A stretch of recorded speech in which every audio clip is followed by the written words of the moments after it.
I appreciate you guys coming, and I do want to recognize our sponsors. We have different levels of sponsorships that many of you know. For our gold sponsorship, of course, STEC and Victoria Electric Co-op and Shear Kubota. And, would like to give them, they're our gold level. If you would give them a round of applause, I'd appreciate it.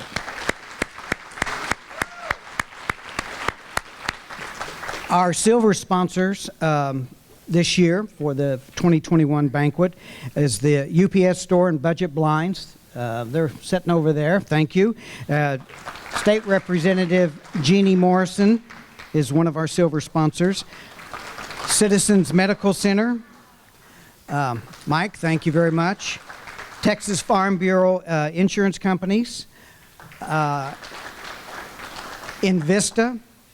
Prosperity Banks, GBRA, Civil Corps, DISD, and Dow Chemical. So thank you very much. And our bronze sponsors this year are Edward Jones, and Thomas Hammond is one of our bronze sponsors, as is the University of Houston, Victoria. Thank you very much to all of our sponsors. Now, one thing that we're doing a little different this year, and it was because of the pandemic, we'd like to thank Robbie Burge and Clean Core International for doing the video that we'll be posting to our website. And for those that want to view it later and those that didn't get to come tonight, they'll be able to do that. And we appreciate Robert Royer and his group, and as well as Robbie Burge for sponsoring that. So thank you very much for that. So we are here, and we're starting a new year with a new chairman and some new board members. And I'm going to introduce our new chairman for 2021. And it is Jacob Thomas. He is the co-founder and CEO of Cordoba Capital Partners, a micro private equity firm focusing on high-quality small business with growth potential. He directs Cordoba's investment strategy and decisions and firm governance. Jacob has over 15 years' experience in financial analysis, investment management, and mergers and acquisitions. He received his Juris Doctorate from Northern Kentucky University and his bachelor's degree in accounting and Spanish from the University of Kentucky. He holds several financial licenses and certificates and serves on the board of Atlas Efficiency Solutions, an energy efficiency company. Jacob actively volunteers in church and civic organizations and organized and led clean water campaigns for the Red Cross in Argentina and storm cleanup following Hurricane Harvey. He served as a missionary for his church in Argentina, where he was shot by would-be robbers. He eventually married the daughter of the physician that saved his life, and she works as a physician epidemiologist for Harris County District Health. They live in Victoria with their children. That sounds like a Hallmark movie, doesn't it? I think that's pretty good. Jacob told me, he said, the best thing about getting shot is he married a great woman. So it was a hard way to do it. You know, normally I just get thrown out of their house. So it is my privilege, and I want to recognize our new chairman for 2021, Jacob Thomas. Jacob.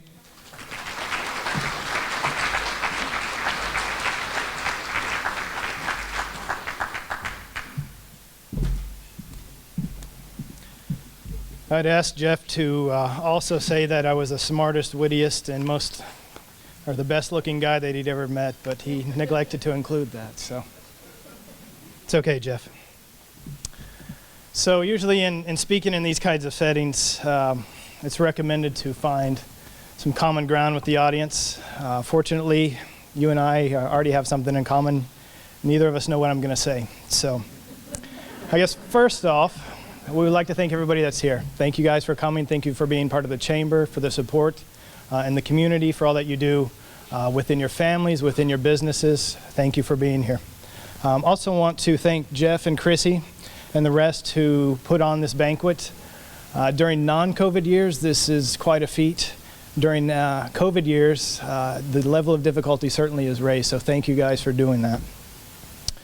Also wanted to take a second and introduce, at least visually, the board members of 2021 in Victoria's Chamber of Commerce. So if you guys don't mind standing for a second, just so the people can see you.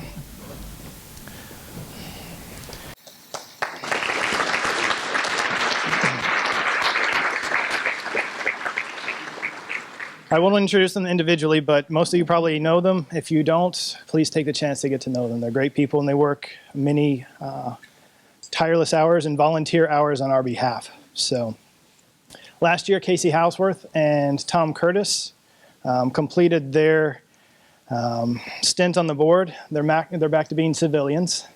But the board was not caught flat-footed. We knew that this was going to happen, so we had our crack team of analysts go back and look and see what the impact would be, and it turns out that we will not lose any productivity or any work with them being gone off the board. So that's actually not true. They are fantastic people, and it's been tough to replace them, but we have very good people in their stead. I guess if there is any loss, it will be to the amount of atomic fireballs consumed. So tonight we're going to honor a few businesses. These are businesses that, for various reasons, have been chosen to receive awards and recognition. The Chamber, I guess by means of caveat, I should say that the Chamber does not guarantee that all the mail-in votes have been received or counted, or that there will not be any votes at 4:30 this morning that come in. So we do guarantee, however, that these businesses are deserving of the awards that they receive, and they're great partners in the community. It would certainly be impossible for us not to mention COVID. We mourn for those, and together with the people we've lost, their families, the people who are still with us, the friends and the people who have lost businesses or who have been impacted negatively by COVID. Certainly we recognize it's a divisive subject. We understand that there are people in different areas of the spectrum in terms of their thinking about COVID, but one thing for sure is that it has and will continue to be a major impact. And so we are hopeful that vaccines and new technologies and methodologies to identify and treat the illness will help alleviate some of that, and we can return to somewhat normal in terms of activities. However, despite all the disruptions last year, the Chamber of Commerce ended up with a stable financial position. Both where we're heading in this year on good footing. We were able to hire an excellent new president and CEO. We had a fantastic transportation conference. Overall membership remained stable. And so as part of that, the Chamber was able to play a very public role in terms of the COVID response and communicating to businesses regarding closures, services, things like that, public health decisions, so forth. So to the extent possible, the Chamber will approach this year like any other. There will be some modifications, obviously. However, as business owners, we know that people depend on you to put food on their table and take care of their families and to provide the goods and services that keep this area running. It will be a busy year as well. As Jeff has mentioned, we are going to be moving locations. We're going to be downtown, and we think that that will allow us to better serve the community and be a better partner with the city and our other local partners as well. We'll have, I think, if I'm not mistaken, Chrissy, we're going to have activities through at least through May every month. We have a golf tournament, the trip to Austin to work with our representatives about Victoria's concerns. And certainly we'll have a more robust response this year and try to be more helpful in terms of assisting the businesses in the community to respond, whether it be for COVID or other difficulties. This year, the Victoria Chamber of Commerce is also completing its 99th year of existence, which that's fantastic. And I think if I have my information correctly, Jeff, you're around for the charter when that was first started, right? You look fantastic. Maybe it's your skin regimen or something, I don't know, but good work. But over that time, since the Chamber has been formed, a lot has happened. 99 years ago, we were just coming out of the Spanish flu pandemic. and First World War. And that took care of about 5% of the world population at that time. Following that, there was the Great Depression. There was World War II. There was Vietnam War. There was World War II, Korean, Vietnam, and Cold War. There's an oil embargo, an AIDS epidemic, an oil boom and bust, a war on terror, SARS, swine flu, and Ebola, and hurricanes like Hurricane Harvey and other natural and man-made disasters. And yet, the chambers continue to exist. But realistically, the chamber is just an extension of the community, our community of Victoria. So plenty of bad things have happened, and plenty of good things have happened. And that's not to minimize the destructive or disruptive nature of COVID. However, through all the times Victoria's pulled through, although the same cannot be said for other places. Victoria is extremely resilient. One of my son's favorite singers, Johnny Cash, used to sing about a boy named Sue. If you've heard the song, you know his dad gave his son the name Sue because he wanted to make him tougher through the adversity he'd have to face. So I'm certainly not promoting that as a parenting technique, but I think Victoria is extremely resilient, and that's not in spite of, it's instead because of the adversity we've had to face. Take Hurricane Harvey, for instance. 2 weeks after the storm, you really couldn't tell that a storm had even come through here. That's not the same, like, I won't name other states or locales that had storms that year, but Victoria did a fantastic job. And I think that communities who are resilient are better able to navigate the challenges. And this year will be a tough year, but a year full of opportunity, and I'm looking forward to it. So usually at these type of events, they're kind of similar to the Longhorn, for which Texas is famous. You wind up with a point over here, and a point over here, and a lot of bull in between. I hope that that is not the case tonight. I know that with our next speaker, that will not be the case. Thank you guys for coming out, and thank you for supporting the Chamber and for being part of it and for all that you do in the community. Thanks.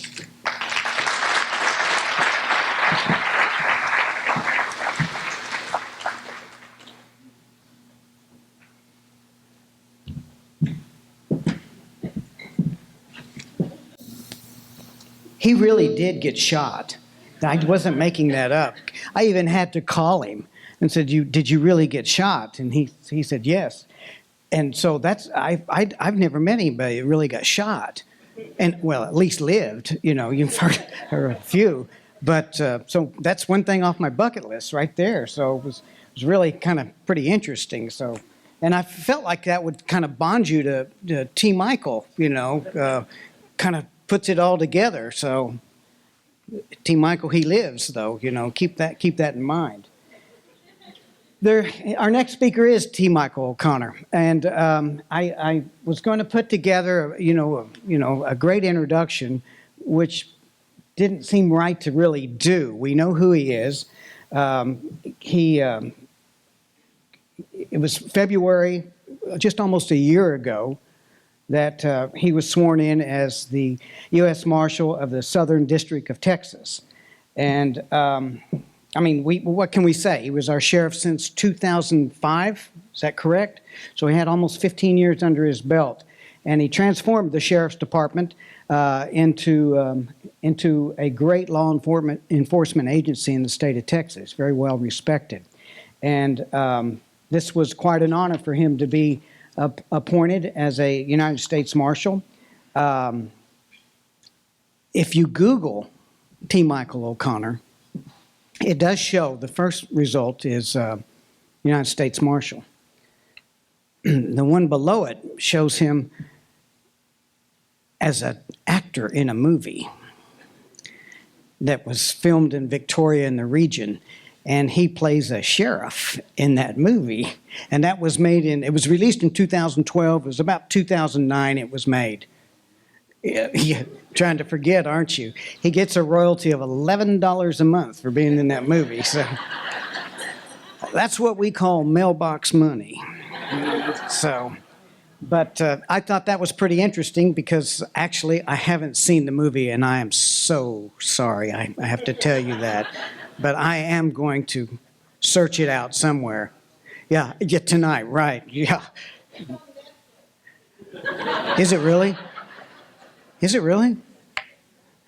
Okay, so I don't have to pay extra for that, like Amazon. Okay, they're good. So it is definitely my honor and my privilege. I tease him a lot, and I think he left town because he couldn't find my bicycle that was stolen in 2008 when I was chairman of the Chamber of Commerce. And I feel like he just kind of abandoned the case, as did Jeff Craig and Bruce Ure. Just look at the turnover we had, and I still have no bicycle. So, ladies and gentlemen, please welcome United States Marshal T. Michael O'Connor.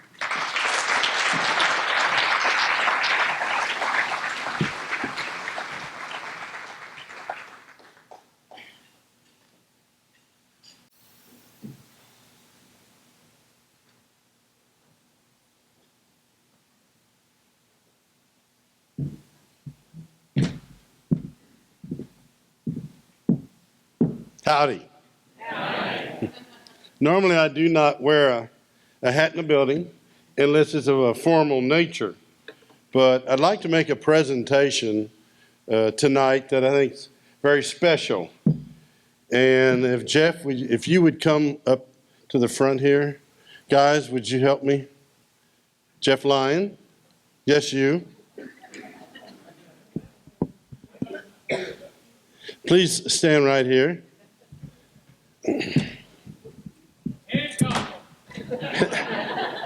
He mentioned something about a bicycle that could never be located. Well, marshals find everything. They find everything and everyone. You've heard the old saying, you can run, but you can't hide. Well, on behalf of the Marshal Service, Jeff, I know this agonized you for so long. I didn't know it, 2008. But thanks to these gentlemen here, we were discussing about the long-lost bike, and we decided that we're going to find it, and we did. But let me give an understanding. So that's how many years? Do the math, someone quick. 8, 16, so long time. And understand, even in this Marshal Service, when you're looking for someone for well over 20 years or decade, things change. The individual change. So I don't want you to be shocked that when we show you your bike, it has changed. It has aged. It has changed. But well, I don't even know if it's repairable, but nonetheless, you can proudly display this bike, and you can thank the U.S. Marshals. I wish I could have said you could thank the sheriff at that time, but they had better resources than I. So on behalf of the U.S. Marshals Service, we'd like to present you your bike.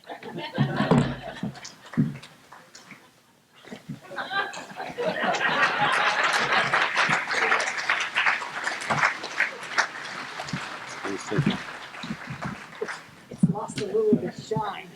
Yeah, But, little flat. yeah, we'll get it fixed. I'm just going to leave it up there for now. You do that. Let everybody come by and take a look at it.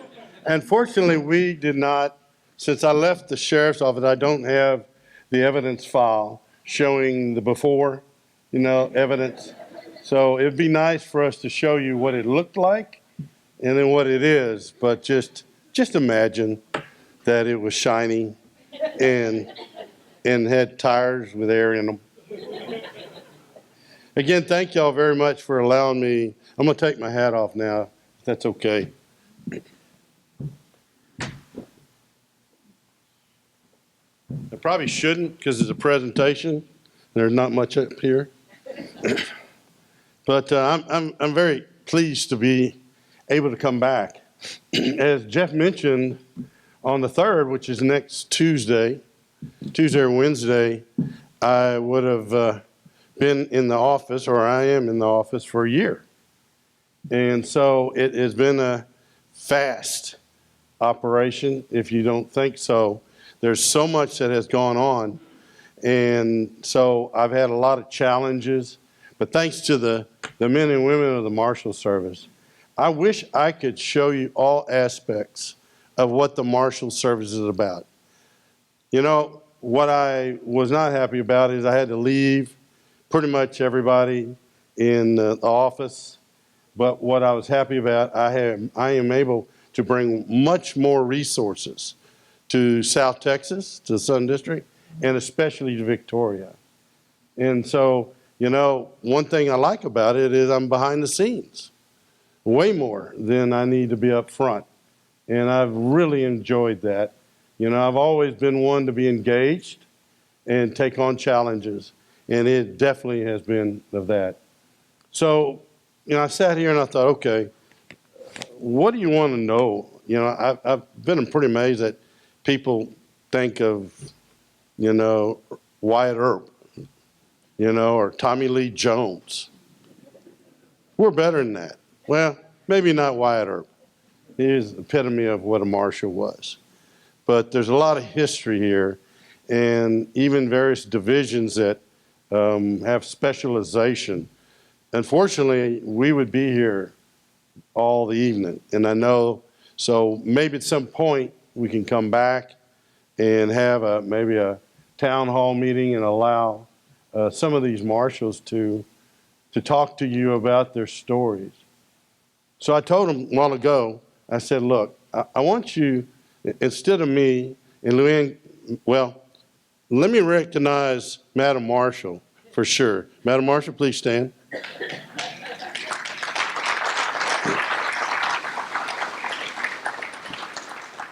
You used to know her as Madam Sheriff. It's changed. But as always, she says, they came here to talk, to hear you talk. And I went, okay. But I'd like to have them come up, introduce themselves, and I told them a cliff note of something, the engaged situation, because everything that you've heard around this area and even parts of the country, they've been involved. So they're firsthand of something that they'll probably tell you, and you go, oh yeah, I remember that. Yeah, they were in the middle. They're relentless. I am so proud to be a part of it. And see, I think they were very inquisitive as to who this incoming marshal was. And I went on an operation in June, and I had my old sheriff's vest. Now they've issued me one. I guess they felt sorry for me because I've had it for so long. And I engaged with them. And I don't tell Madam Marshal everything I do, but nonetheless, they were very wondering, you know, really, is he going to? And I told them, I said, look, I was raised on a ranch, and I was always told you ride with your cowboys. So everything I've done through my years, I've done such. So there's no exception to these. But it helps me appreciate even more the dedication and the determination. Some of these cases are 20 years old. You'll see here in a minute. But they don't give up. They never quit. They never quit. One of them told me, he said, well, Marshal, we're just, all we are is body snatchers. No, they're much more than that.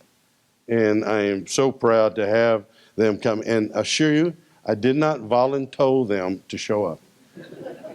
I told them, if you want to, come forward, and then we'll enjoy it, because I would rather myself put emphasis on the men and women that are full of service. A lot of them been through military and continued it, or been with different agencies and came in.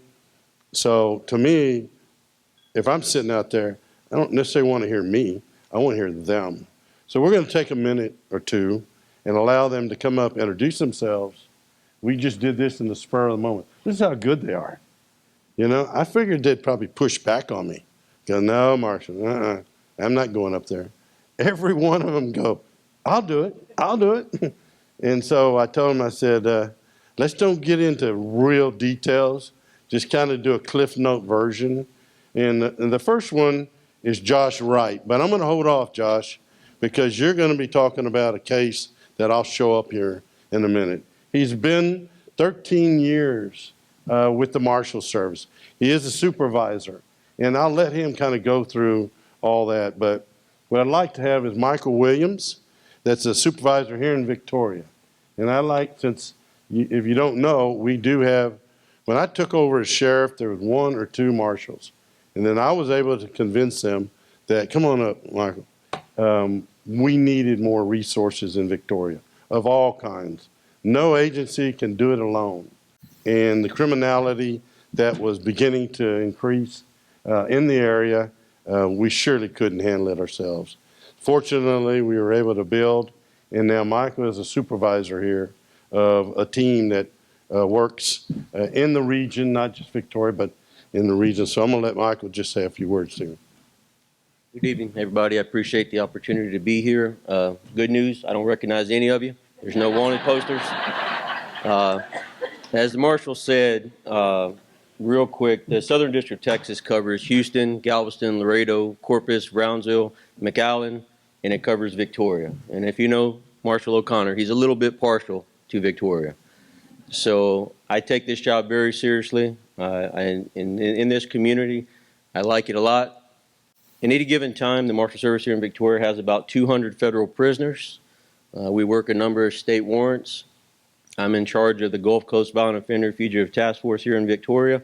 We do federal work, state work. If anybody's wanted and it's a violent offense, we work it. And we work relentless. We work in cases in Mexico. We work cases across the country, other countries. If they're wanted, like the marshal said, 1 year, 2 years, 20 years, we never give up. And we work very hard. And we're very fortunate to have Marshal O'Connor, not only the influence he had as a sheriff, but now as a marshal. And I'm proud to be his leader here in Victoria. So it's nice to meet everybody and be a part of this tonight.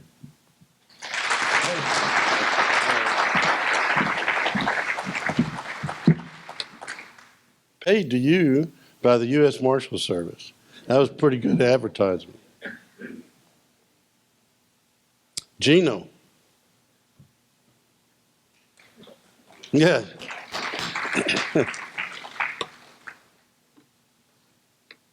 It's interesting that they're not shy to come talk to you, but they know what they need to do and they stay determined. So it's like game day with them. They can enjoy being here and visiting, but boy, when it's time to go, man, we're going. And so I'm going to let Gino say a few words. Gino? Good evening, everyone.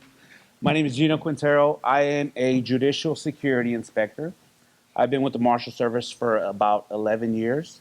What I do is we have 58 federal judges in this district, and I'm kind of like the Secret Service. We do protection for federal judges. So dinners, conferences, we go out, we do protection.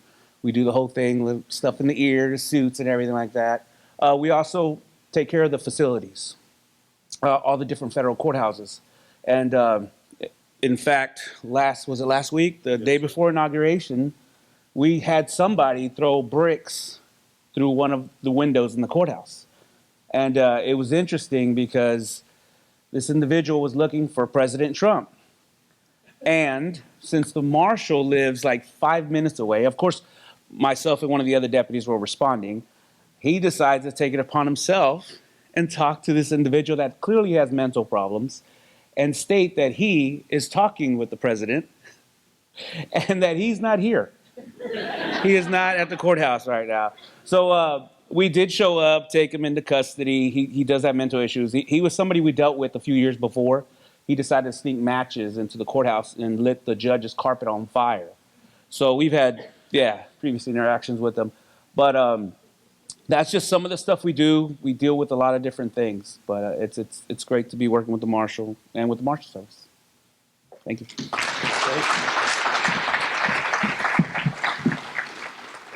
Lowell.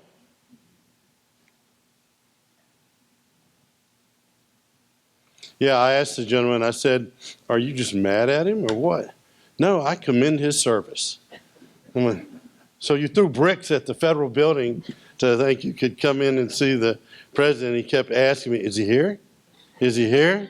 No. And that's when I walked down and told Gene, I'm going to tell him I talked to him. See if he'll tell us. And he said, I said, well, where'd you get the bricks? Oh, down the street, there's a construction site. And I just emptied my backpack and put all the bricks in there. And you see this video where he'd throw one and it didn't break. You know, it would shatter, but not break out. And he'd drink some water. And he'd chunk another one and he'd drink some more water. About the third time, everybody was on him and said, come on in here. You know, we need to talk to you. All right, Lowell. Thank you, Marshall. Good evening, everybody. My name is Lowell Powell. I've been with the Marshal Service for about 12 years now, and I'm currently assigned in the Houston Division. It's home for my family and I. And Victoria is pretty near and dear to my heart. This was my first duty station out of the academy. They can send us anywhere in the United States. So I got lucky just going a couple hours south of Houston, came to Victoria, and I spent almost 7 years here. So I like it a lot. I miss it a lot dearly. But so right now, my title, I'm a protective intelligence investigator. So that's just a fancy term for, like Gino, he's my counterpart. I work with him pretty closely on a daily basis. He provides protection for the judges. I investigate threats when they get them. A lot of inappropriate communications. Like you said, we got 58 judges in our district. A lot of them get a lot of paperwork. So I'm kind of scouring through a bunch of random letters they receive, packages, different various social media platforms I monitor quite a bit. So the work's out there. I'm also one of the less than lethal instructors, so I'm a taser instructor. So if anybody would like to get tased, just let me know. Come talk to me afterward. I got one in the car. But no, that's basically it, guys. Thank you.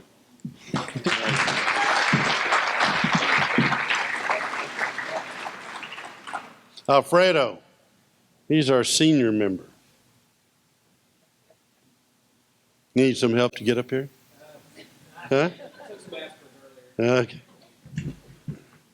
It's a good-looking bike.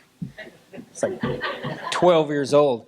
My name's Alfredo Perez. I'm a deputy U.S. Marshal. I've been a deputy marshal for 24 years. I'm not going to speak as to what all we do. I'll just give you a short story. We do so many things. We've seized a cruise ship, that was kind of cool. We got to go up to the bridge and tell the people, hey, I'm the captain now, Put the big stickers on there, seize a Carnival cruise ship for a lawsuit. But I'm going to or Josh is going to speak about our fugitive cases, which are very exciting. Like the marshal here said, we're relentless in what we do. Other things that we do, we also respond to national crisis. I've been fortunate enough to respond to the Portland riots and the Kenosha riots. What you don't see in the media is it's sad, but it's funny. So during the Kenosha riots, probably about 150 to 200 people came up from Chicago and parked in this giant parking lot that used to be the AMC factory to go protest and riot. Well, of course, they're defunding the police, hating the police, throwing stuff at the police. They come back to their parking lot. Every one of their cars, the tires were slashed, windows were broken out, and everything was stolen from inside. And of course, they call the police department to file a report. So the other funny thing is when we were in Portland, we would just be inside the courthouse. Of course, all this crazy violence is going on. I mean, it actually took a toll on a bunch of the deputies that went up there. For weeks and weeks, we were just holed up in the courthouse. And it was like clockwork. Every evening at 9 o'clock, you'd have 2,000 or 3,000 people come from a square across the street and just start attacking the courthouse with Molotov cocktails, fireworks. The fireworks had tacks and staples wrapped around it, so when they exploded, they would create little shards of shrapnel. Of course, we were inside and safe, but as soon as they breached the line, we would have to go outside, and of course, we only had one door. And as soon as the doors opened, they had a DJ across the park and would start playing the Star Wars Darth Vader theme. Dun, dun, dun, dun, dun, and of course, we'd go out there and what the heck? And as soon as we go back inside, they would say, play that song, na na na na, hey hey, goodbye. So those are the little things that you probably didn't get to see, but we get to experience. And of course, it's an honor and pleasure to serve the United States. And it's going to be an honor to serve for this guy. We look forward to your leadership.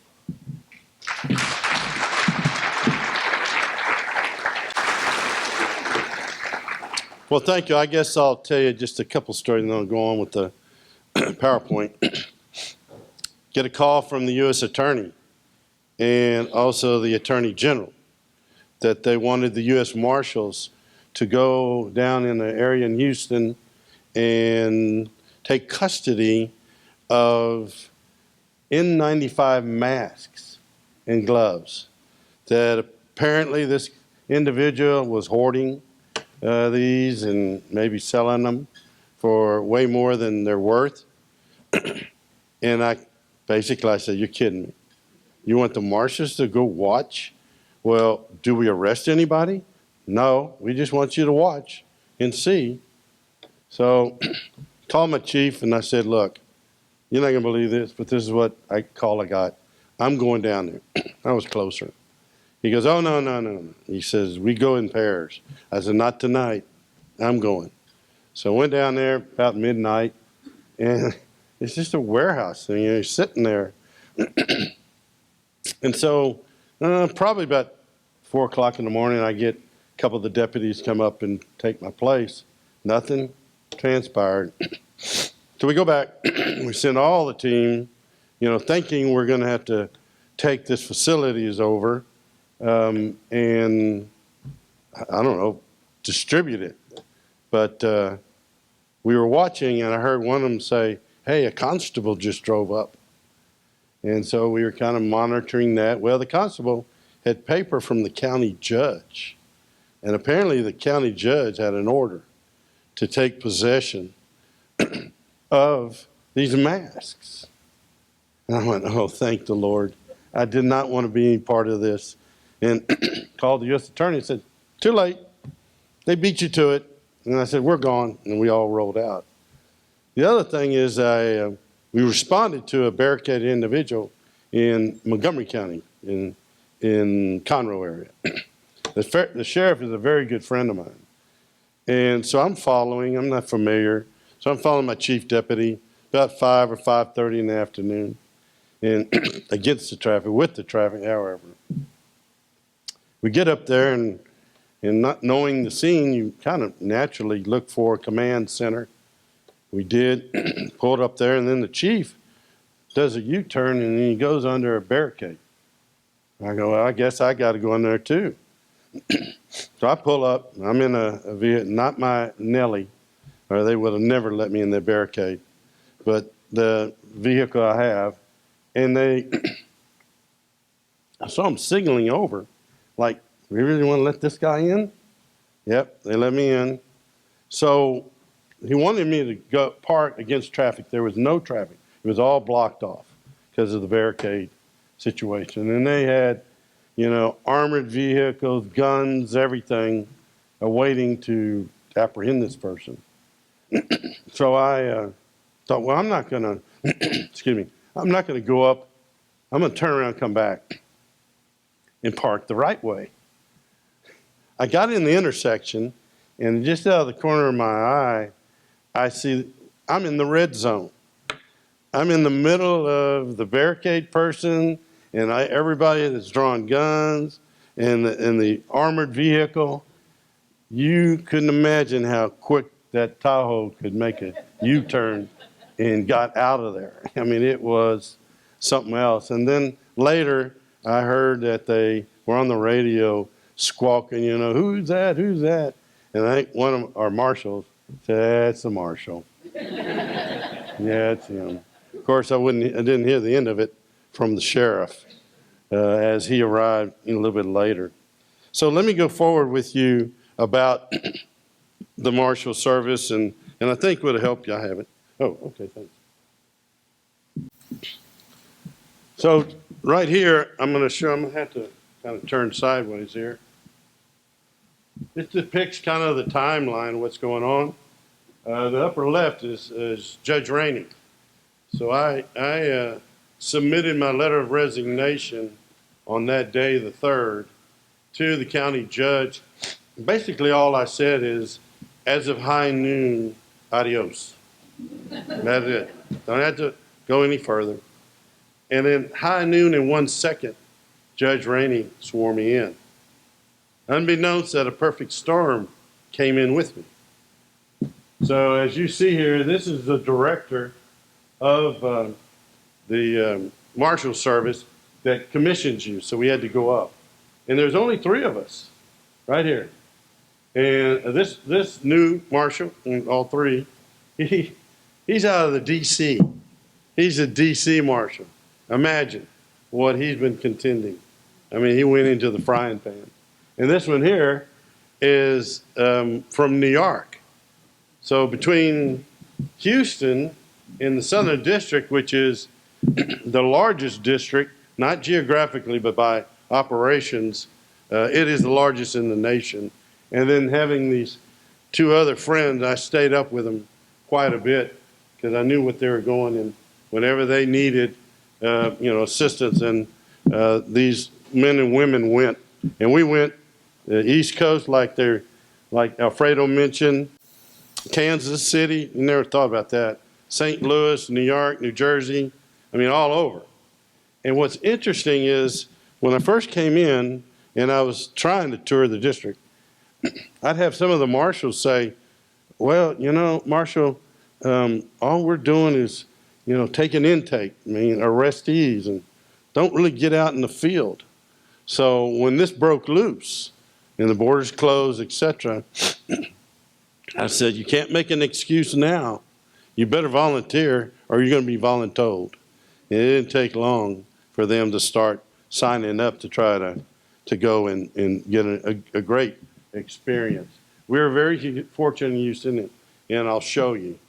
But as I said, a perfect storm. This was March, first week of March, and then the 17th was the following.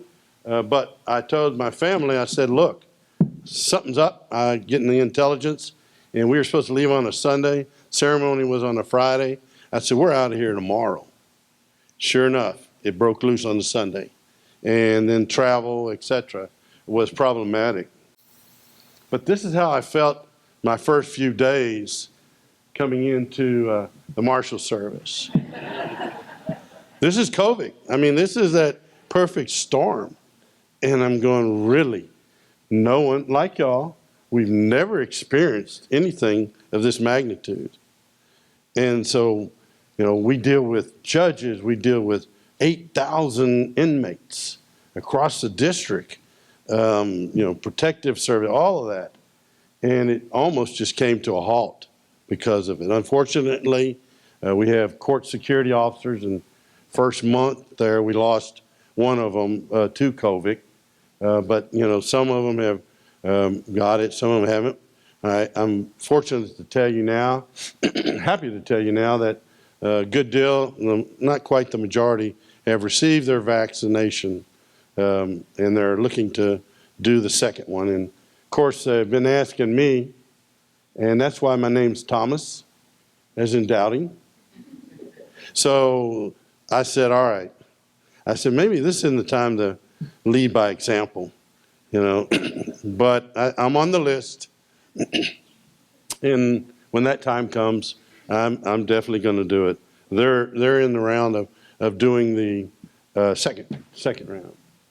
So this is how I felt as this thing continued, is every time I'd go down to the Valley or Laredo, and I'd be in, like y'all are sitting here, and then next to me would be a deputy, and it'd be a Tuesday meeting, and then on Thursday, I get a phone call, say, Marshal, Deputy so-and-so tested positive.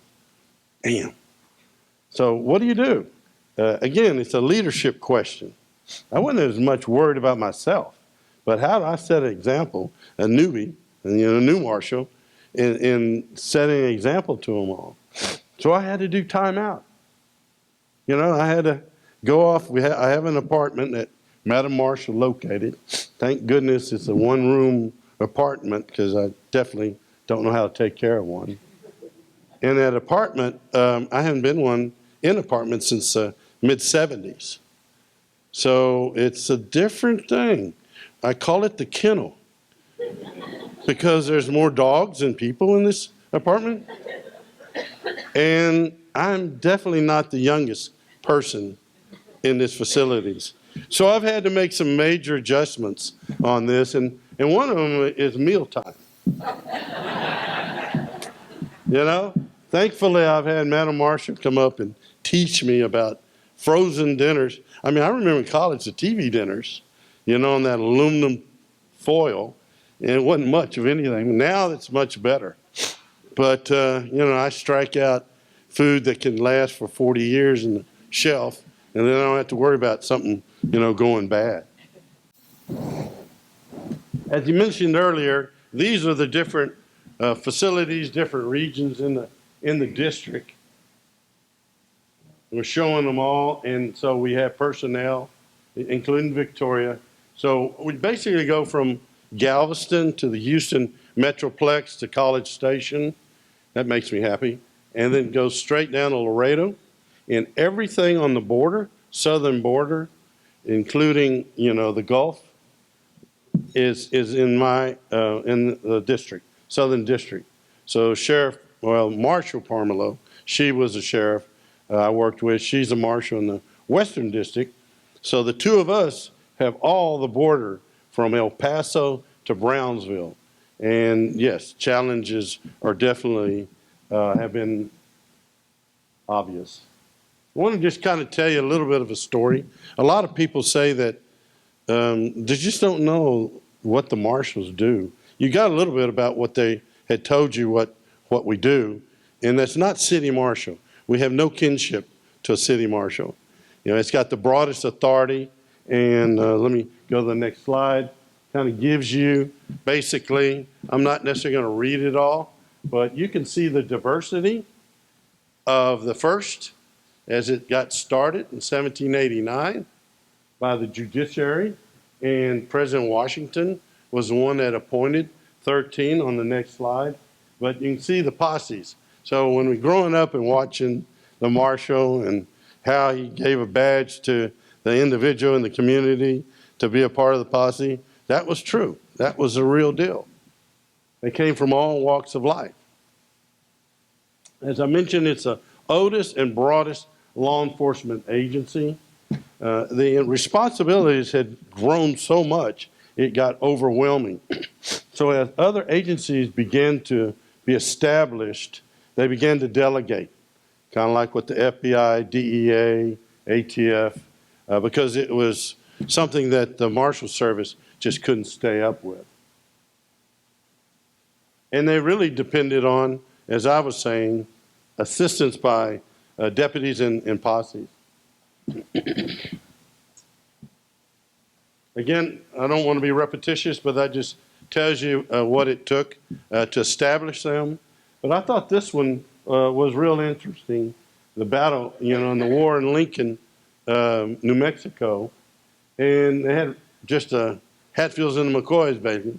Billy the Kid, of all things, served as a special deputy of the U.S. Marshals. Then he went rogue, and then the Marshals had to hunt him down. Isn't that special? Isn't that different? For sure. This marshal here, if you get a chance to read about him, this is a very fascinating story about Marshal Reeves, Deputy Reeves. Slave at one time, and then became one of the most famous and well-known marshals in the history of the marshal. Single-handedly going and arresting at least 3,000 individuals, and they were not the best of the best at all. And he arrested them in the Oklahoma Territory because he grew up on an Indian reservation. He could speak their language, and a judge saw the true value and made him a deputy marshal. Some of the other history, as we know, Wyatt Earp, for sure, made his name.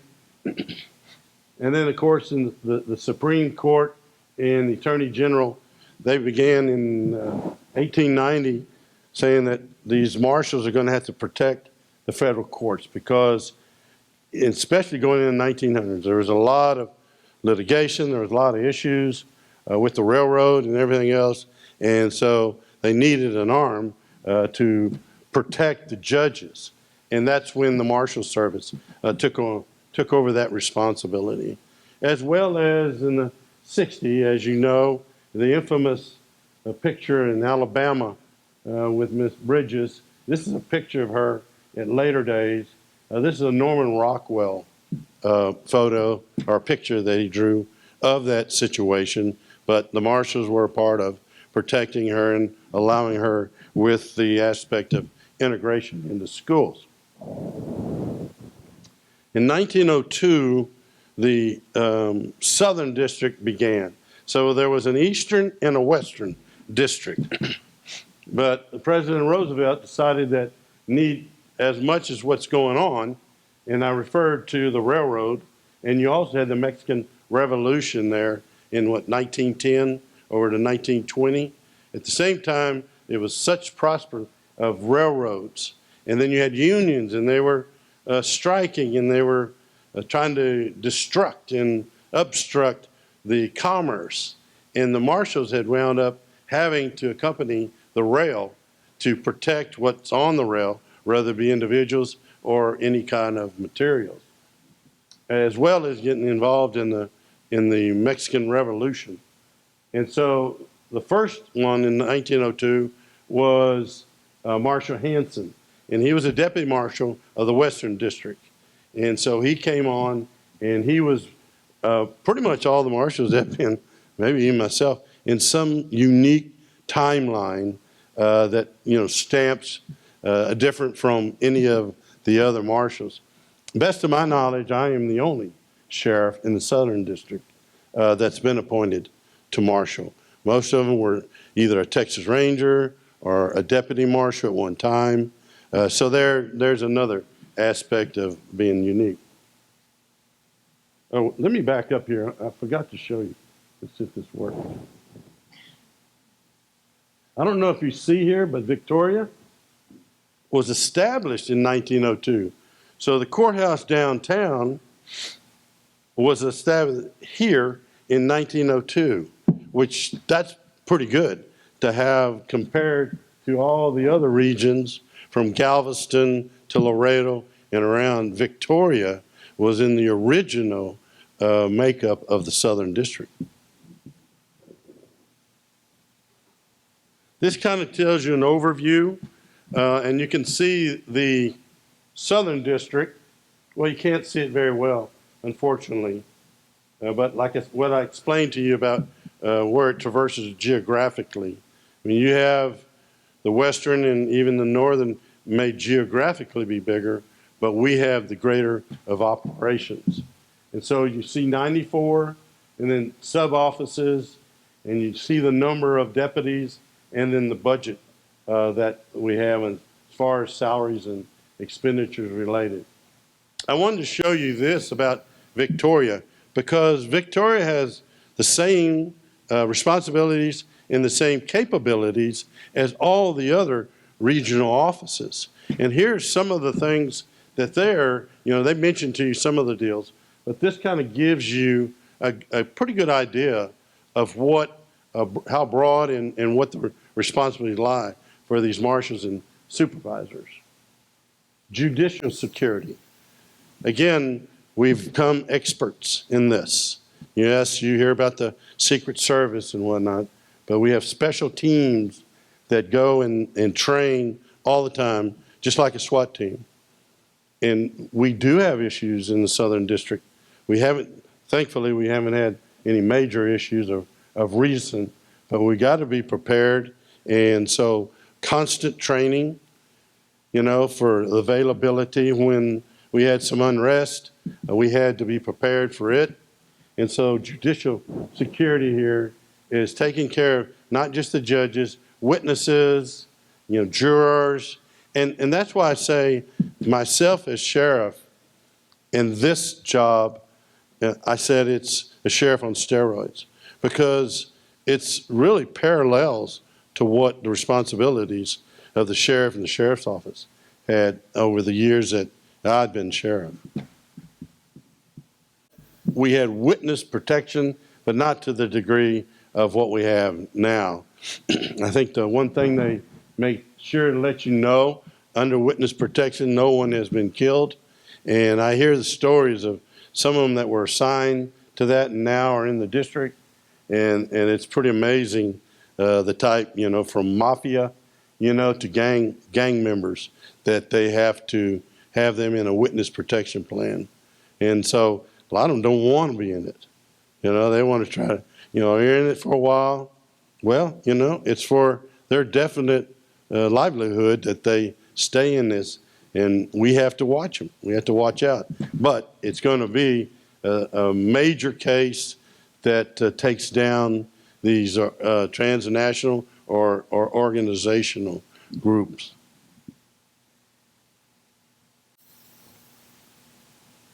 Again, we watch for security.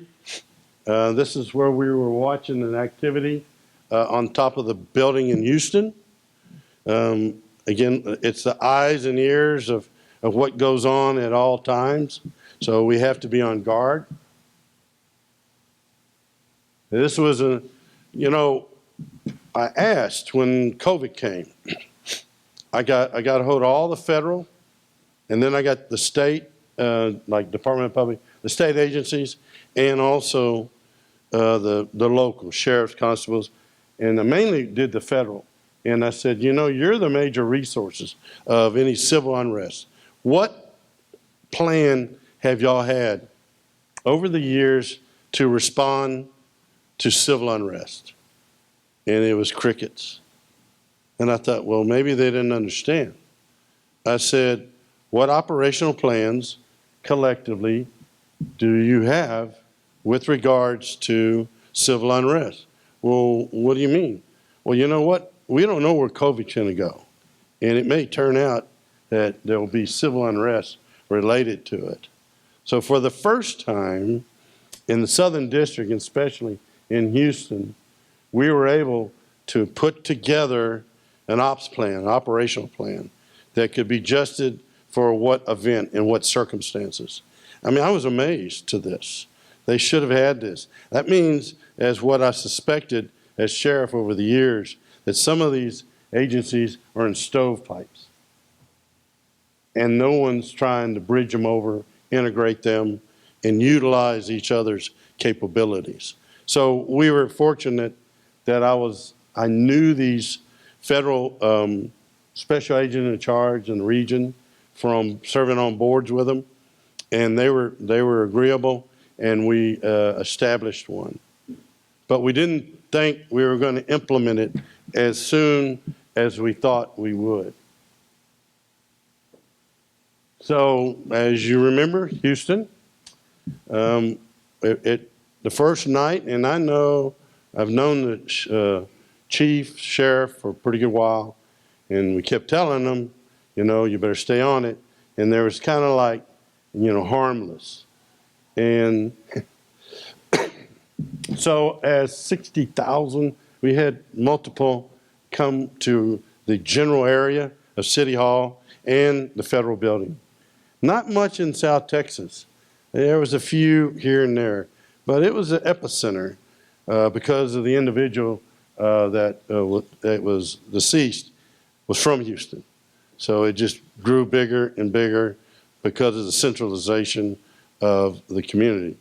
And so this was just the beginning of some of them coming over into the, in front of the City Hall. So I was up with the marshals and I said, hey, and we had marshals covertly and all over. So they were in the crowd, maybe one of these, that could have been a marshal, I'm not sure. But nonetheless, they were, you know, blended in and were reporting back to us. And I was there and, you know, just curiosity just kind of got me. And I said, you know what? I'm going to go down and I'm going to get in the crowd. And of course, you think they were favorable with that? No. No, Marshall, you can't. No, Marshall, no. And I still wear, in South Texas, I still wear the old, you know, Cinco Peso. I call this badge a blankenship badge because the previous marshal gave this to me. So when I have opportunities to wear it, you know, officially I do. Otherwise, I have to wear this Flavor Flav badge. And it just doesn't, the chain's here, you know, okay. I'm not Tommy Lee Jones, and it just don't look right, you know, but once in a while I'll put it on my belt and kind of be like them. But I prefer the badge, the Cinco Peso. And so I had, you know, I didn't have a coat on or anything, so they could, I was obvious, you know, what, who I was and what, they cared less. And I mean, I went through all, and I was up there with the chief of police in the area, and I'm listening to the radio, and here's somebody coming, you know, because we were up on the roofs everywhere, and here's coming someone with an AK-47. And I thought, oh, this is going to be good here. But they were able to move, slightly move in the crowd and go and kind of move that person out. I mean, they got a right to bear arms, but still, under these circumstances, really? Then another occasion, I'm walking through, and I see all these people running toward me. And I thought, okay, this is something's going to go down here. And I find out, I asked 2 or 3 of them, I said, what's happening? They go, I don't know. They were running. So I decided to run too. Yeah, okay. But you can see this was the climate to which we had. But we've been extremely fortunate in the Houston area, other than our friend that come to see us last week to throw a brick in the window. We had no issues whatsoever. We were prepared, but Houston, all the teams worked quite well. And we were able to have them track the, because when it got dark, that's the troublemaker. You've seen this. You know, there'll be peaceful marching, and then all of a sudden here comes the disruptors. And they were able to isolate a lot of them and arrest them. The sheriff's office had buses, and they'd go parallel, and then they'd isolate them in groups. I mean, it was great to watch. And then they'd cuff them up and take them. Unfortunately, the DA would let them out the door right after they arrived. We already mentioned about involvement in some of those areas, and I did talk to the marshal in Portland. And of course, he appreciated all the support, but I can't imagine what he had to go through for such a duration, especially when you don't have government, like, you know, governors and mayors, etc., supportive of you. It's got to be very, very difficult. I even had some of them on, you know, multiple details have some apprehension. And I asked them, I said, okay, you know, tell me, what's the deal here? And they said, Marshal, you know, what they're saying is that that local DA is going to file charges on federal agents. And I said, let me tell you, if they even come near, we're going to extradite you out of there. You'll be gone in Texas before they can finish the sentence. And then they can come to Texas, try to get you. It ain't happening. They felt a little better. Prisoners transport, you know, Aircon, everybody heard about Aircon. Well, it's for real. And there's a lot of people get moved around. Not as much right now. You know, it's kind of like shelter in place. We got people, we're overloaded. We need to be moving people. So it is a logistics issue already, but it's a logistics nightmare when you're trying, you know, to move people and clear for the new arrestees. And Southern District is definitely one that's leading the charge to try to be innovative, but we're the most taxed district of anywhere in the country. And you see the numbers here. I'm not going to read through them, but it kind of tells you all what we have going on in the nation. Gang enforcement model. You know, this was something that I developed with the sheriff's office and saw the importance of civility and in the schools and then, of course, in Victoria. As you remember, you know, early, what was it, 2020, before I came on, there was some major gangs here. And that's where I needed the resources of the marshals and other federal agencies to come in and assist us. And they do have the ability. So you can see it's a community focus, targeted, and then the collaboration by all. So this tells you what we're after, the trigger pullers, you know, the gang members. We got to do intelligence. We got to do drive-bys. We got equipment that are pretty cool equipment. I can't tell you, but trust me, it's pretty interesting ways to how they see and how they find people. This kind of gives you a matrix of pretty much how it goes about what is kind of repetitive. We have Operation Triple Beam, and then we had Operation Washout. And so that's funded by the headquarters, and you make application to what area you think is most conducive and needs it the most. And we have done that in Corpus in June, in spite of COVID. I mean, criminals continue. So we can't just sit on the sideline and wait until, you know, it all clears. We got to continue to do what we need, and that's to serve and protect and pursue the fugitives, and especially the worst of the worst. You know, for some reason, I gravitated growing up to pursue the worst of the worst on 4 hooves. Now I get to do the same on 2 hooves. So it's same thing. And you see here, firearms, etc.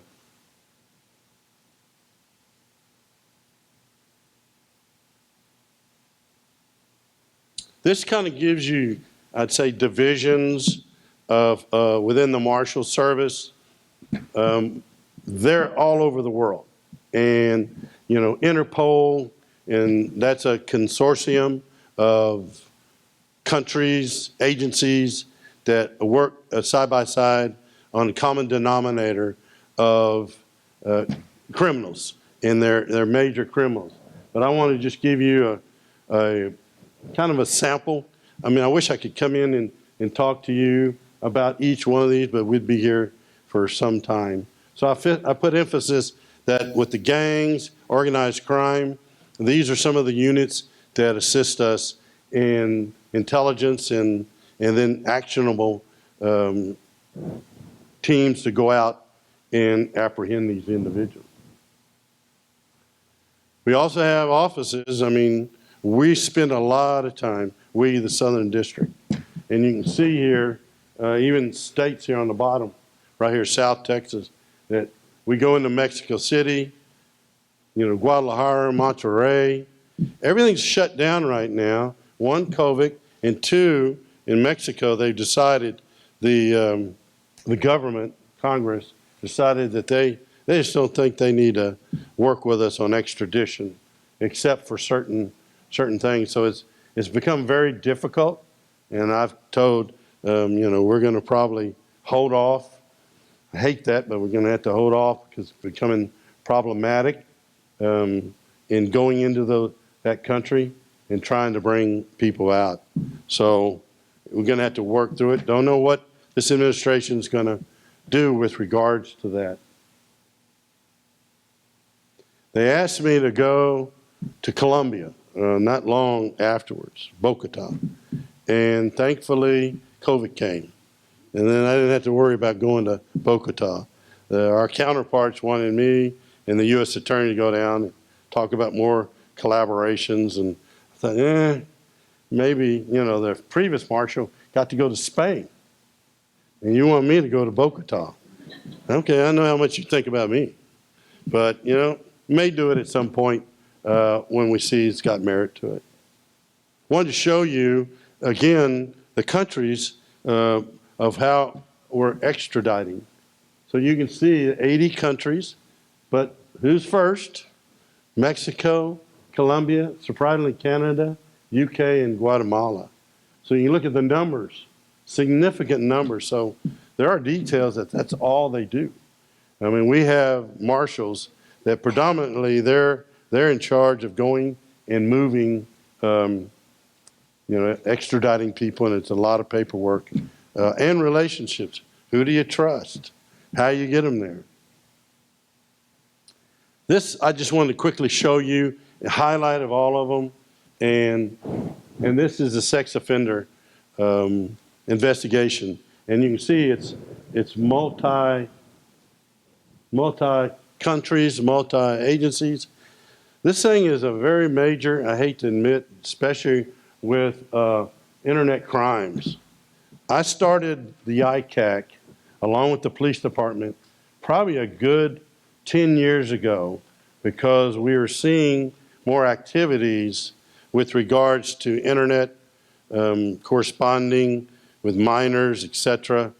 And we were able to make some major cases there. And so it is a very important aspect for the Marshal Service to work on. Asset forfeiture, you're fully familiar with that.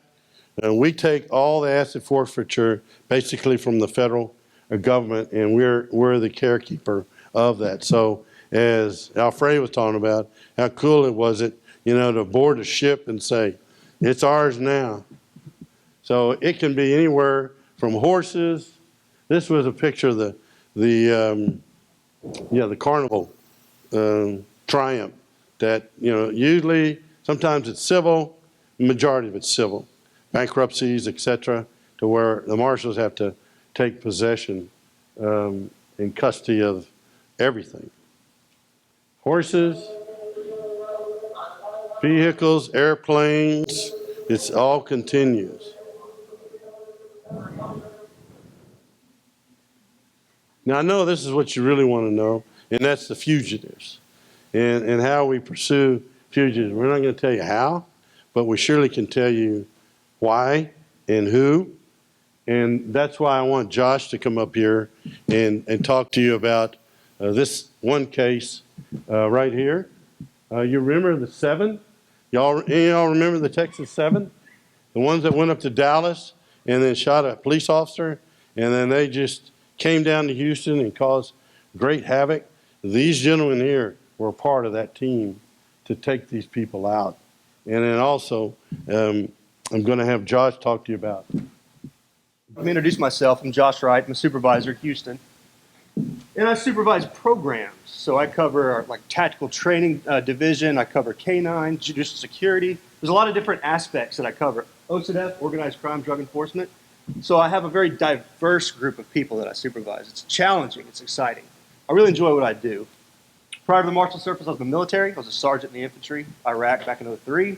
And so it's kind of a nice segue. I appreciate that. Thank you. So for me, I knew I needed to be active. I'm kind of tactical in my background. So this is a perfect avenue for me to pursue my desires, my dreams, and support the community. William Greer was a great case. Now, before I talk about him, I made 2 notes. These are little sayings of the Marshal Service. Now, we have a lot of colorful sayings, so these are the clean ones. All right. 1, justice is coming. Now, keep that in mind when we're talking about Greer. The second is the Marshal Star is a front row ticket to the greatest show on earth. We see some of the neatest, craziest, wildest things, and it keeps us going. And we know it's important, and that's why we've been around so long. So William Greer, he was wanted for murder from a 2006 murder where he killed his live-in girlfriend. Now, she had 2 kids. They were at Dad's house. William Greer had 2 kids as well. They were home. So the night of December 6th, 2006, he shot and killed Tammy Esquivel. The kids were asleep. They heard the blast. The kids were scared. They were small. Well, fast forward.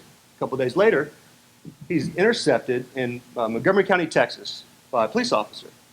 Police officer sees a vehicle in the woods, pulls over, goes to check it out. Out comes Greer. That's when he was known as the dancing naked cowboy. Comes out with a cowboy hat on, shirt, no pants, nothing below the waist, except boots. And he's drunk, he's not making sense, and on camera, he reveals he didn't mean to kill her. Shotgun went off. The officer then put him in handcuffs, brought him back, booked him in for intoxication, but they didn't have much to go on at that time. There was no body. There was no claim of somebody missing. They investigated the best they could. They had to release him. Fast forward a weekend later. Kids are supposed to go back to William Greer's house. They're staying with their mom. They don't want to go. They're scared. They say, no, we don't want to go there. This is what happened. We heard a shotgun. We haven't seen Tammy since. So that's when ex-wife goes to the police. They connect the dots. Okay, fine. We need to find William Greer. We need to go to that house. And they found evidence. They found blood spatter. They found carpet missing. Looked like they tried to clean up. So now, homicide gets involved, there's a warrant. William Greer isn't seen again until Louisiana. In Louisiana, New Orleans, he was intercepted again. Warrant hadn't dropped yet completely.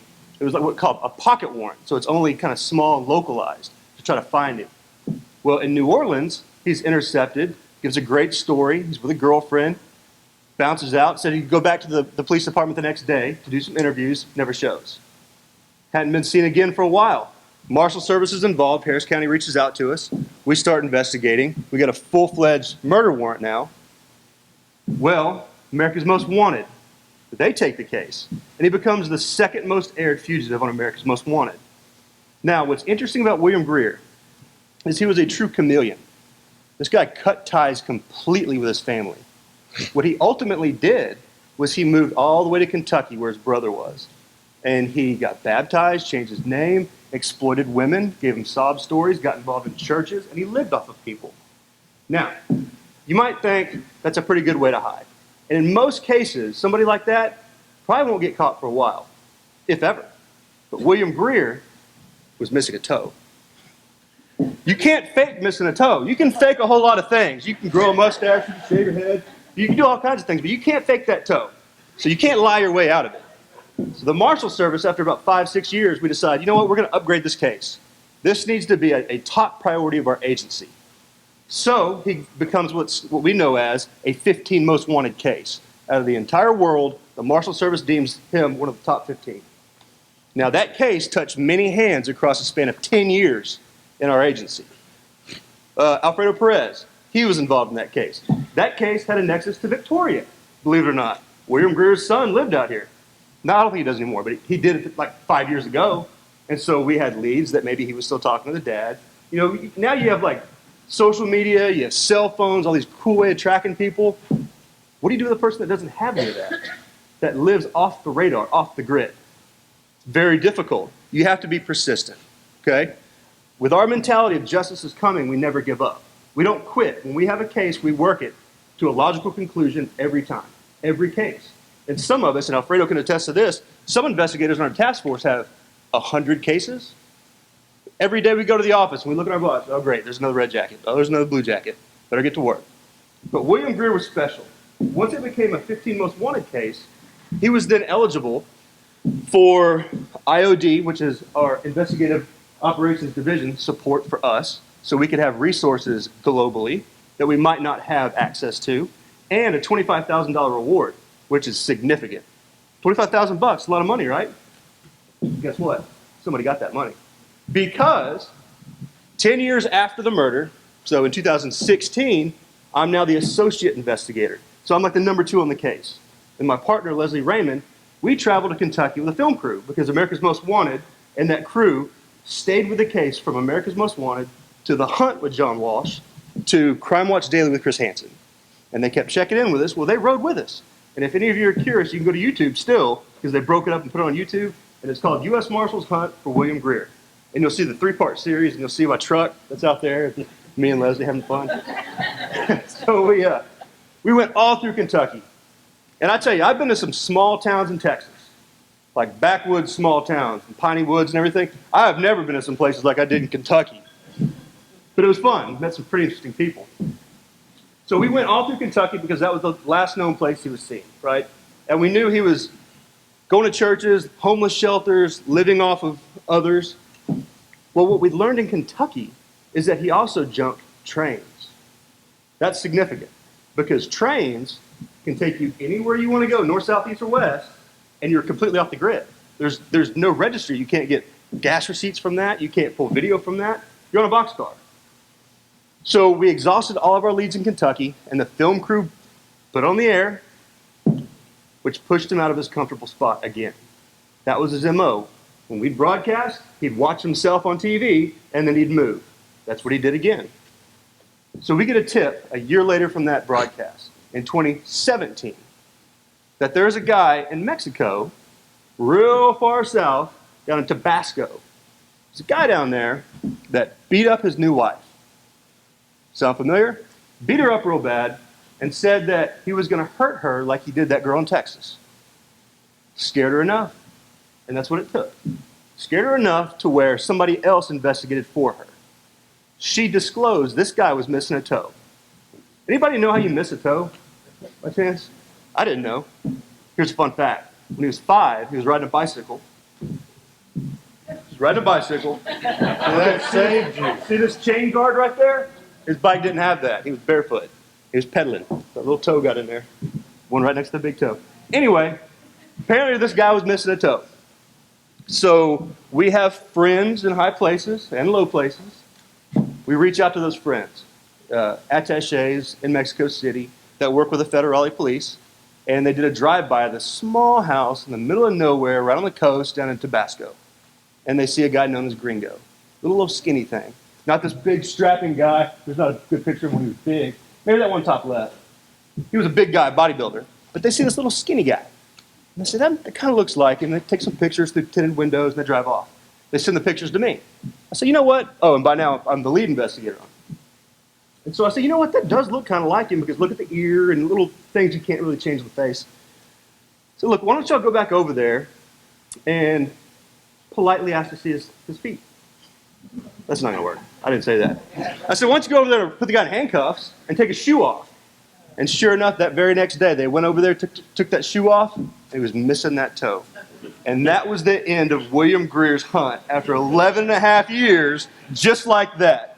Went back to his old behavior, was messing with his wife again, and this time she lived, was able to tell about it. Intel got to us. We were able to work across countries and get him caught the next day. And these cuffs had just the right amount of AIDS and hepatitis on them, and I got to put them on him when he got off the airport. And I told him, I said, William, justice was coming and now it's here. And we got to hand him over to the police, Harris County Homicide, that day. Thank you. So anyway, it's a pleasure to be here, everybody. Thank you for letting me talk. Thank you for your time and the food, the cheesecake, and everything else. I appreciate it. Thank you, Marshall. I know I've held you up here for a pretty good while, so let me move through a few more and then we'll conclude and let you go on your way. I hope, has this been interesting to you? Has it been to where you have a little bit better idea of what the Marshal Service does in general? I know really to drill down we'd be here a lot longer, but we're just kind of crossing over, and I know that you'd like to hear stories. Is that okay with you? Hopefully it was. And so let me continue here. I won't go into great detail of this because you know me.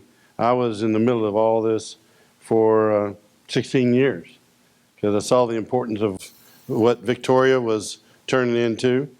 Kind of like a San Antonio, you watch the news and there's drive-by shootings, and we were able to evolve into a heck of a sheriff's office and help even regionally.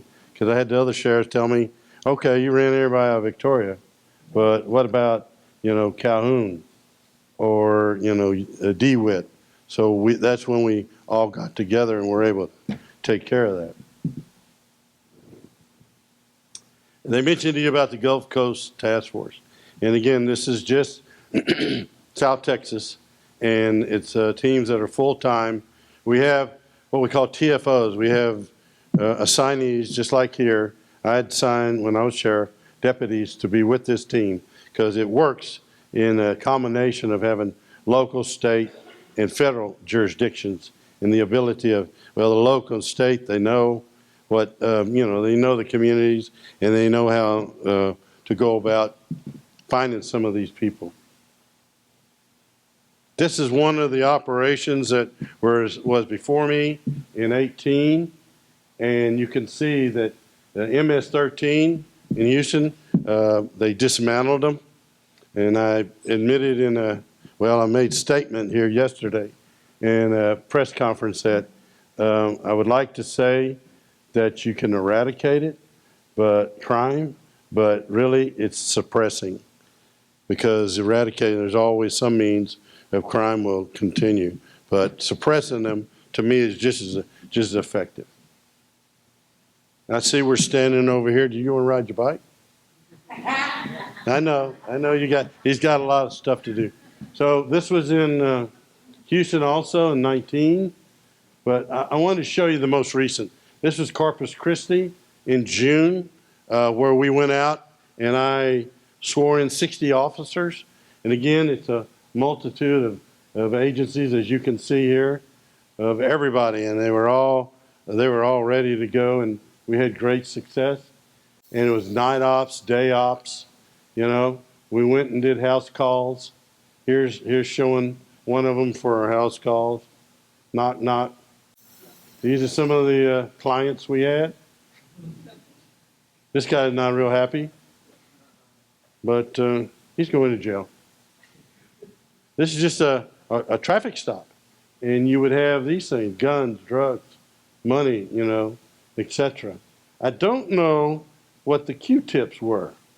I don't know if they were cleaning their ear or cleaning the gun, but we took it over.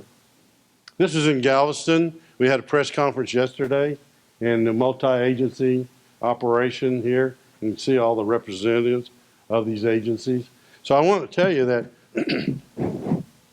now you probably think, man, these are tough people.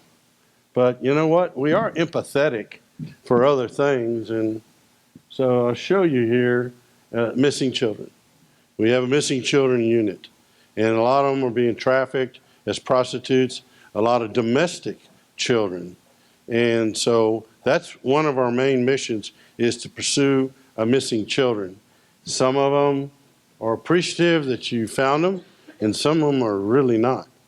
But you know what?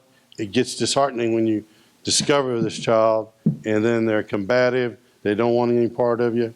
But at the same time, we said, look, we did it, you know. Now people know who they are, where they are, and there's not much we can do if they go home and then take off again. I had to put that in there, like we're soft and kind and gentle, especially when we go into house calls. Today is a day of justice. Jesus Serna stepped off the plane in Houston and was greeted by Deputy U.S. Marshals. The 50-year-old had been on the run for years. He is now back to face a capital murder charge. I hope today that with the apprehension and the delivery of this individual to the state of Texas, is that the family soon, hopefully, will be able to have closure. 1998, 19-year-old Allie Scott was in his apartment on Bamelwood near Kirkendall with two others when, according to investigators, 4 men with guns burst inside. There was a shootout. Scott and one of the suspects were killed. The remaining 3 took off. In 2007, Austin Moore was charged. He cut a deal. 4 years later, in 2011, brothers Saul and Jesus Serna were charged. Saul was already in prison for an unrelated crime. Investigators say Jesus took off to Mexico. In February, information led deputies to Monterey, where they found him working as a tattoo artist, hiding in plain sight. Getting them off the street is critical, because we don't know necessarily what he's done and where he's gone. It took months to complete the extradition process while his brother serves a life sentence for the same 22-year-old crime. He will spend his next months in the Harris County Jail awaiting trial. Mission accomplished. We'll go to the next one. Jessica Willey, ABC 13 Eyewitness News. That was my first press conference, and it was very gratifying to be there and greet this individual. 20 years. I mean, the family were most appreciative. You know, the only thing is when you talk to them, and our marshals had talked to them all along, you know, it keeps kind of the heartful aspect of what they've gone through. But it surely is gratifying that you can bring it to closure and bring someone back for justice. So I'll close with you as far as what the marshals were doing. Josh et al. Is, you know, this saying here is justice is coming. But we also say that when we get there, justice is here. So thank y'all for the opportunity to come and visit with you. I hope it was informative to you of a different aspect of what the marshals are. And yes, I mean, I could have stayed as sheriff and hopefully you would have voted me back in.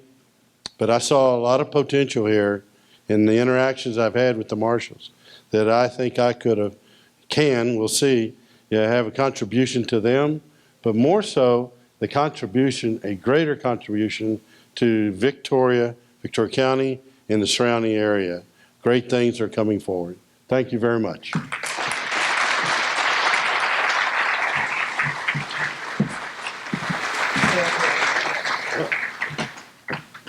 You're going to make me take that bike? No.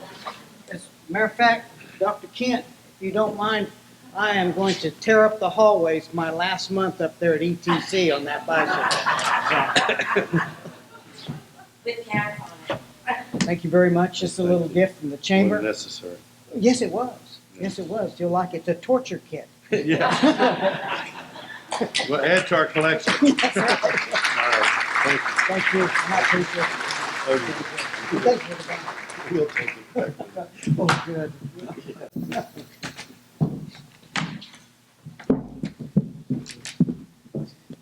It's really an honor to have the marshal here and making that talk today. It's just an interesting job, and he's right. He's nothing like Tommy Lee Jones. But I do need to say something to you, T. Michael. That's the most I've ever heard you talk since I've known you. Usually you're just quiet and to the point, and then you go. But this, you were really, I can tell you were really enjoying this job. Thank you very much.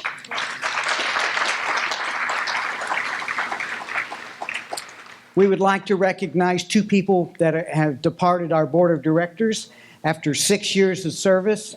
Casey Housworth and Tom Curtis served on our board for, like I said, 6 years. Casey as secretary this last year, and Tom Curtis as a past chairman, as well as doing some phenomenal work as the treasurer of the Victoria Chamber of Commerce. And if you would just give them a nice hand, and if these gentlemen would come up, we have a platform.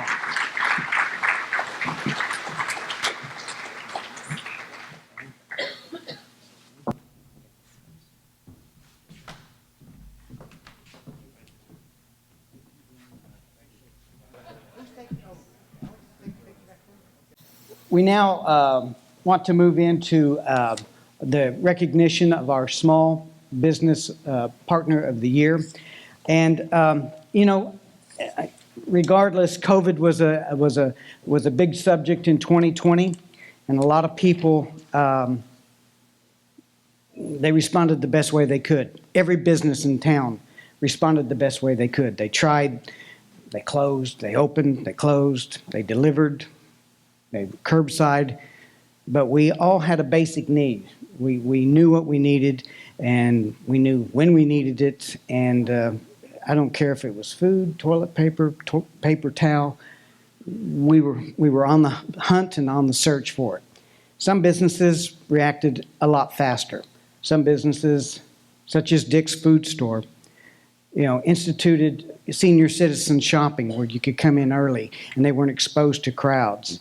And that family, Dick's Food Store, being a part of a neighborhood and regional food store, reacted very fast for a small business and a grocery store. And they knew what Victoria needed. And we notified the family that we were going to give them this award. And it was tough because they're very conscientious of their job, and they're very conscientious of their customer, and they want to practice right pandemic protocol.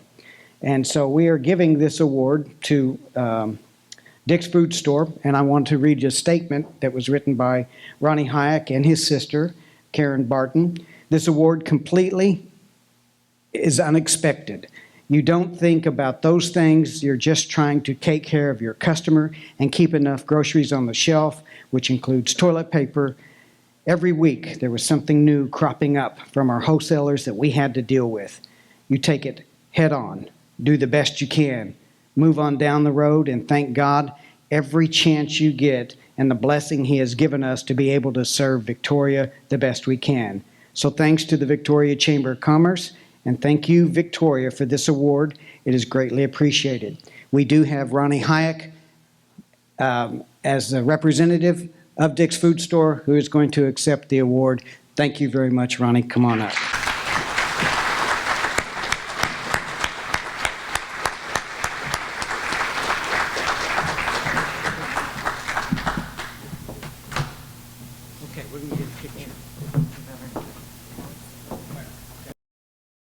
We're all doing different things. This is just because of COVID, this is the way we're having to conduct our business these days. Thank you very much, Ronnie, and we really appreciate the work you did. Now, our corporate sponsor of the year, and oddly enough, we kind of came to an agreement, and all of our recipients kind of knew who we were going to give each other to. And of course, this recipient can't be here tonight either, just because of respect for the pandemic protocols. But our corporate sponsor of this year is H-E-B Grocers. And we gave them because they set the standard. They knew how to social distance. They knew how to limit. I think the only thing that Doug Wallace told me is that he just couldn't figure out where people were storing all of that toilet paper. He was selling it, and he said there was plenty of it, but he just couldn't figure out where they were storing it. And when I was in the grocery store one day and Doug saw me, he said, "Why are you here?" And I said, "I'm here to get a Scrabble game and just a small container of pico de gallo." And that was in March, and you should have seen the people look at me like, okay, I think I put a run on Scrabble games in Victoria by doing that. So, but Doug issued a statement. It says, "Good evening, everyone. It is my sincere regret that I could not be in attendance this evening. It's a great honor to be presented with this award from the Victoria Chamber of Commerce. On behalf of Michael Greenlee, Unit Director of the Rio Grande Store, and myself, Doug Wallace, General Manager at H-E-B Plus, and all the hardworking H-E-B partners have been so steadfast in their commitment to their company and their community during a very challenging and difficult year, to say the least. I can't say thank you enough. I would also be remiss if I did not thank the citizens of this community and the surrounding areas who had to face the daily and unpredictable changes to the shopping trips we often take for granted when it comes to getting what we need when we need it. Remember the shortage on bath tissue, limiting the number of shoppers. Your patience, kind words, and support were much needed and welcomed. During the crisis, and even still today, I was often reminded of a television commercial that stuck in my mind. It's a recruitment commercial for the United States Marines, and the gist of the commercial is when everyone else is fleeing from the sounds of chaos, the Marines are headed straight forward. I can't thank our H-E-B partners and leaders enough, and employees at other retailers, for standing tall and manning their posts in the face of many changes that the pandemic brought to us throughout the year. Hopefully, things will begin to improve in the short term. I feel extremely fortunate to work for a company that truly strives every day to improve the lives of its customers and partners, and that's not just corporate speak, it's a way of life at H-E-B. Thank you again for this honor. It's greatly appreciated and cherished. Doug Wallace, General Manager at H-E-B Plus. Thank you, Doug. Thank you, H-E-B. And our last award tonight, and again, it was people who responded. Nobody in this room knew what to do. We didn't know what to do. In March, we were lost. We just kind of moved around, and we took cues from other people, and we wore a mask. We took masks off. We didn't know. We were told to wash our hands, to sanitize. And then we got some real respect for it. But we were worried about family, we were worried about friends, and we were worried about the most important asset we have in this community, our kids. And there was one guy who kind of had to step up without a textbook, an instruction manual, or anything. What impressed me the most is when this thing first started, we had to close the schools, and we didn't know what to do, and there were children still under the food program, and Dr. Shepard said, "We don't care where you're from, don't care what district, we're going to feed you," and he did. Our recipient tonight is Dr. Quentin Shepard as the Chamber of Commerce Citizen of the Year. VISD's Child Nutrition Department continued to feed VISD students and students outside the district when schools were moved to remote and throughout the summer. VISD, under Dr. Shepard, made space available to provide remote education to students beyond our district boundaries and who could not attend face-to-face when their home districts stopped offering virtual learning. Under Dr. Shepard, VISD worked diligently to include student, parent, staff, and community voice in the planning process during an unprecedented time, such a pandemic, always keeping students and staff healthy, health and safety as the highest priority. And Dr. Shepard and VISD remain committed to putting Victoria's strongest asset first, our youth, throughout the onset of COVID-19. It's my honor to present Dr. Quentin Shepard as the 2020 Chamber of Commerce Citizen of the Year.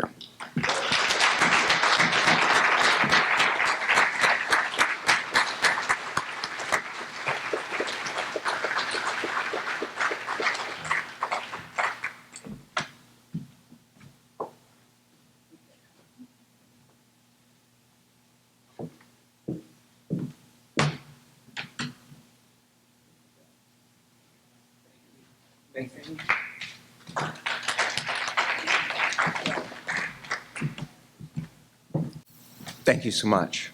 It means a great deal to me. Certainly a challenge for all of us, and it really took us all coming together to do what we needed to do to keep everyone safe, and we couldn't have done it without you. Thank you. Thank you.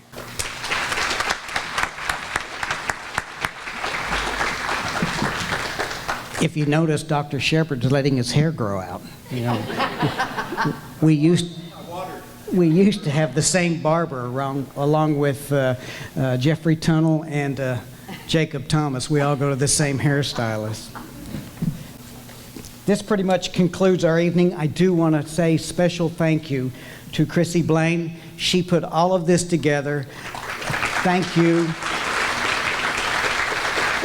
Being the first year in the chamber, if this was left up to me, you guys would have been, there would have been no tablecloths, and we would have been eating out of pizza boxes. So I really want to thank Chrissy for doing a great job. And special thanks also to the Chamber of Commerce Ambassadors Official Welcoming Committee, the Spring Creek Place Event Center, La Mirage Events, L6 Catering, Del Papa Distributing, Building Brands Marketing, who's doing the video, and the UPS Store for presenting these great programs. Thank you very much. Let's have a great 2021, and thank you for your support of the Victoria Chamber of Commerce. Have a good evening.